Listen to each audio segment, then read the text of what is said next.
María Ángel, correspondiente al lunes de la semana que hoy, como suelo decir, laboralmente hablando, comienza. Lunes 15 de mayo del año 2023.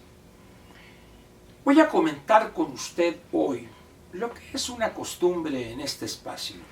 Hablar de libros, recomendar algunos, en otros simplemente, como digo, comentarlos por si alguien tuviera interés en ellos, bueno, puede adquirirlos. Esta vez voy a hablar de un libro que aquí está, de la autoría de un gran amigo y un gran estudioso de nuestro país, en sus relaciones con el exterior, pero también en sus problemas y particularmente en algo que muchos estudiosos no le entran al tema, el problema de la institucionalidad. Quizá la única persona que, como Luis, el autor Luis Rubio, es el doctor Carlos Elizondo, que también ha tratado en alguna de sus publicaciones, de sus libros, el problema de la institucionalidad. Este libro de Luis, que se llama En sus marcas, de reciente aparición, En sus marcas, México hacia 2024. Yo tengo una relación con Luis desde hace prácticamente 40 años, cuando él acudió a Ciudad Obregón a dar una plática, una conferencia, patrocinado en aquel entonces por el Instituto Tecnológico de Estudios Superiores de Monterrey. Ahí fue donde lo conocí yo, estamos hablando quizá del año 86, 87 más o menos. A partir de ahí surgió una especie de amistad que se fue fortaleciendo con el tiempo y se ha convertido en una amistad. Y a partir de ahí también empecé a leer prácticamente todo lo que publica Luis, sus libros, sus estudios y también sus colaboraciones en el periódico Reforma. Y debo decirle a usted que este libro de Luis es el mejor que ha escrito prácticamente en toda su vida, bibliográficamente hablando. Este libro le recomiendo sinceramente que lo adquiera y lo lea y relea y subraye y tome párrafos que son de una profundidad y una dureza, que es lo que necesitamos en México, que alguien nos diga la verdad. Yo he mencionado algunas de las cosas que plantea aquí Luis, pero no había encontrado yo la forma de cómo decirle a ustedes, a la gente en general, eso que hoy he leído y con una sencillez y una claridad Luis lo dice. En algunas ocasiones he dicho que la relación entre el político y los potenciales simpatizantes para entregarle el voto, o el funcionario frente a los gobernados o sus seguidores, etc., que seguían o norma esa relación el bolero del Chamaco Domínguez que se llama Miénteme. Miénteme más que me hace tu maldad feliz. Voy viviendo ya de tus mentiras. Éxito del Pirulí en su momento. Muy bien. Pero Luis lo dice de una manera, incluso voy a leer unos párrafos de la colaboración que escribió ayer en el periódico Reforma, en su colaboración dominical, y que de alguna manera abre con estos párrafos, incluso así está en la primera parte del libro, y dice cosas como esta. Dice: pero décadas de grandes sueños insatisfechos deberían habernos convencido que, sin estrategias sólidas y políticas idóneas, la grandiosidad resulta inasible y con frecuencia contraproducente porque aliena de alienación al votante y lo radicaliza. Y luego dice: en lugar de imaginar un mundo de fantasía como hacen e inevitable las campañas electorales, ¿por qué no mejor comprender las tendencias actuales, casi todas malas, para revertirlas, corregirlas y acabar mucho mejor de lo que se comienza?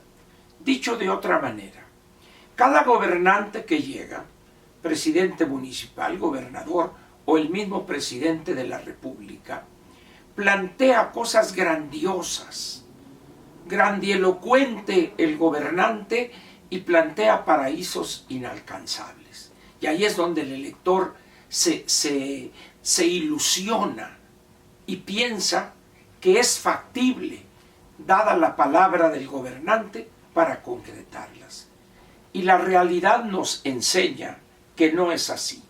Y dice Luis, habría que comenzar por reconocer la necesidad de romper con los dogmas que han paralizado al país y conllevado décadas de oportunidades perdidas, así como los bandazos político-económicos recientes. Y ya no le digo más porque prefiero que usted compre el libro y lo lea, lo guarde y luego lo vuelva a sacar y a releerlo.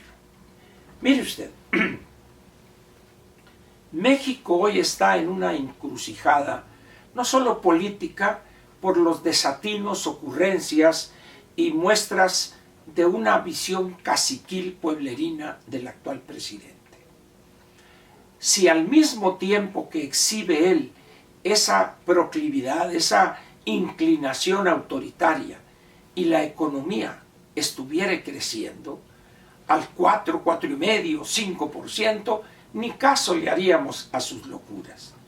Pero resulta que si bien nos va en este sexenio, el de el bulto López Obrador, prácticamente el crecimiento promedio anual va a ser muy cercano a cero, por no decir cero. Ante ese estancamiento económico y ante lo que se ve como una imposibilidad, dada la tendencia del actual presidente a continuar cometiendo los mismos errores que empezó a cometer desde antes de tomar posesión, no hay la mínima ilusión de que podríamos crecer al 3 o al 4 o al 5% en el tiempo que le falta. No. ¿Eso qué significa?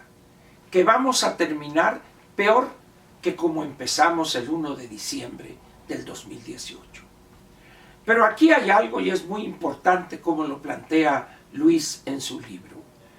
Prácticamente es la misma situación que hemos vivido políticamente hablando con los últimos 6, 7, 8 gobernantes. Eso no impide que haya habido avances materiales, cierta modernización de la economía, pero no lo hemos hecho de acuerdo con el potencial que tiene este país y su estructura económica. En la parte de la estructura económica hay una serie de vicios, de obstáculos, que por razones políticas o por temer perder la siguiente elección, las hemos o cubierto, las hemos dibujado para que no se vean tan feas, etc. Pero la realidad es que hoy México está con un crecimiento potencial menor que el crecimiento potencial que teníamos todavía el 30 de noviembre del 2018. Hemos descuidado la infraestructura, hemos dejado en ruinas los sistemas públicos de educación y salud, y el crimen, organizado o no, ha avanzado a niveles insospechados, no solo por el número de homicidios dolosos y la violencia cavernaria primitiva que priven el país, sino por la impunidad de facto que el jefe del Estado mexicano les prodiga a estos grupos criminales. De ahí, pues, la importancia de plantearnos algo tan sencillo como esto, y que Luis lo plantea con una claridad meridiana.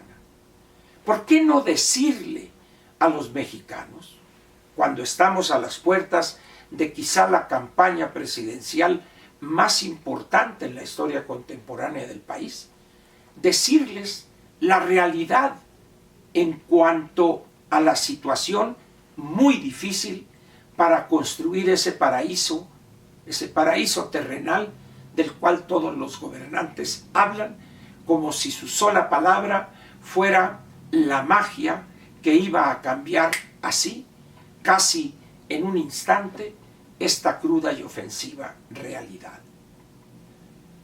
Es importante que entendamos que con mentiras, con promesas incumplibles, jamás vamos a lograr lo que en principio alguien diría nos merecemos. A mí no me gusta usar ese verbo porque creo que en materia económica no hay cosas que nos merezcamos. Todas hay que construirlas. El futuro no es algo que se nos da de manera automática. Y aquellos que vieron la conferencia que di el jueves de la semana pasada, no esta que acaba de terminar, sino la antepasada, y ahí menciono eso. Estamos pues ante una situación crítica, una coyuntura histórica donde los candidatos a la presidencia de la República el año 2024, a la vuelta de la esquina, deberían, coincido con la opinión de Luis, que deberían decirnos la verdad. Mire usted, es frecuente escuchar a los políticos mexicanos, aquellos más o menos informados, porque con la llegada de estos semianalfabetos de Morena, no han leído, no conocen la historia, ni la de México, menos la del mundo. Y hay un discurso memorable de Sir Winston Churchill, cuando lo llaman para que encabece la primera, o sea, como primer ministro en la Segunda Guerra Mundial, y dice claramente a los ingleses, a los británicos: solo tengo para ofrecerles sangre, sudor y lágrimas. Y nos maravillamos de ese bello discurso, de esa verdad. Él no les está mintiendo a los ingleses, le está diciendo: hay un gran peligro frente a nosotros. Y yo no soy un mago, no soy Dios, no soy el Todopoderoso, soy un humano que viene a tratar de derrotar a las fuerzas nazifascistas, pero para eso debo ser claro, y les dice: sangre, sudor y lágrimas. Ese tipo de candidato deberíamos tener nosotros, que nos dijera la verdad, para ver si así despertamos de este marasmo más peligroso que el fentanilo. Muchas gracias, y por favor, busque el libro de Luis y léalo con mucho cuidado. Gracias y nos vemos mañana martes.